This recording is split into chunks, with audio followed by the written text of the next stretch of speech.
Nós chegamos ao final o relatório da CPI tem em torno de 3.800 páginas, onde narra com riqueza de detalhes tudo o que havia, e nós chegamos à conclusão que haviam 4 ONGs principais que agiam nas demarcações indígenas, que era o Conselho Indigenista Missionário, que fazia a mobilização e o financiamento e a posterior fiscalização dos pedidos de demarcação. Eles mobilizavam as comunidades indígenas para fazer as invasões de áreas privadas e depois os pedidos de demarcação. Ficamos surpresos porque, na medida que recebíamos documentações e investigações, nós vimos que havia um financiamento internacional dessas ONGs e, principalmente, o Instituto Socioambiental praticamente administrava, o que nos surpreendeu, o tal de Fundo Amazônia. Nos defrontamos com o Fundo Amazônia, não entendemos o que era, fomos investigar e descobrimos que era um fundo criado por decreto do então presidente Lula dentro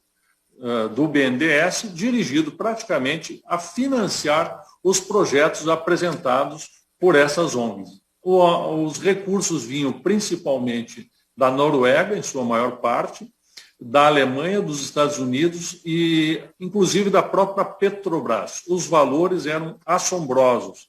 Se não me engano, na época, o Fundo Amazônia dispunha de em torno de 2 bilhões de reais para fazer toda esta militância. Na área de assentamentos do INCRA, outras ONGs e entidades é que faziam essa organização. Era a Comissão Pastoral da Terra, era a Federação dos Trabalhadores da Agricultura e era o Movimento dos Trabalhadores Sem Teto. Eles, basicamente, eles escolhiam, junto com os servidores do Estado, áreas particulares para serem invadidas, mobilizavam e treinavam determinados grupos para que fizessem a invasão. Essas pessoas invadiam as áreas e, a partir desse momento, o INCRA entrava e a Advocacia Geral da União dizia que a área, em verdade, era irregular, as pessoas não recebiam a reintegração, porque a Justiça ficava em dúvida se a área era da União ou não, ou se era particular. E, a partir disso, essa área era loteada. Se uma área comportava, imaginamos lá, 50 lotes, eram criados 100 lotes e eram distribuídos para lá 100 grupos familiares. Só que essas famílias para os quais eram postos, em nome dos quais eram postos esses lotes, elas não eram as mesmas pessoas que estavam lá na área.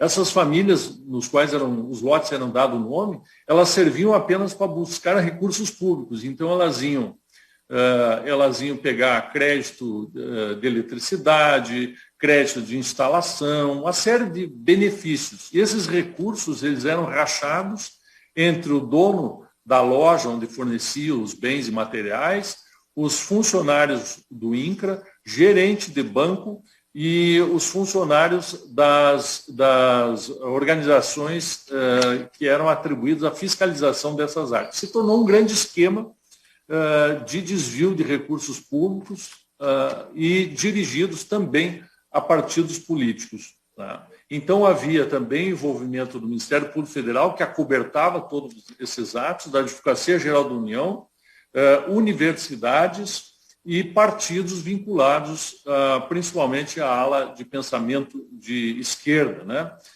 Além disso, quando nós quebramos o sigilo, pedimos a quebra do sigilo dessas ONGs, houve uma blindagem pelo Supremo Tribunal Federal. O ministro, então presidente do STF, Ricardo Lewandowski, deu, se não me engano, foram 8 liminares proibindo a quebra do sigilo das ONGs para nós identificarmos como é que se dava o financiamento. Também vimos que havia uma ligação entre áreas de assentamento, áreas quilombolas, áreas indígenas e unidades de conservação, fazendo praticamente cinturões ligados uns aos outros. Né? Uma das conclusões da CPI era de que essas terras deveriam ser tituladas imediatamente, todas as terras, para os seus ocupantes, né? O que aparentemente vem sendo feito agora pelo governo federal, principalmente pela ministra Tereza Cristina, pelo que eu tenho notado, de fazer a titulação das áreas, porque senão fica um processo sem fim. O assentamento se inviabiliza, aí troca os ocupantes, aí buscam os créditos, fazem as fraudes e não termina nunca. Cria um sistema ilícito de financiamento de ONGs e de partidos e de políticos, né? Nesse processo de estatização, uma coisa que chocou foi a conclusão que nós chegamos, que o Estado, talvez o Estado mais rico do país, que é o Pará, ele já tem 70% da sua área estatizada. Ou é unidade de conservação, ou é assentamento que não foi titulado, ou então são reservas indígenas. Resta no Pará apenas 30% de disponibilidade do seu território, sendo que desses 30%, por ser região amazônica, ele tem que fazer uma área de preservação de 80%, restando no total do Estado, em torno de 8% do Estado para que haja produção. Para vocês terem uma ideia, hoje no país, segundo dados da Embrapa, nós já temos 37% do território nacional ou sendo unidade de conservação, ou sendo reserva indígena, ou sendo assentamentos do INCRA. Para vocês terem uma ideia do tamanho disso, toda a área de produção agrícola do Brasil, ela não chega em torno de 7%, não chega a 8% do Brasil. E, portanto, 37% já está indisponibilizada para a produção.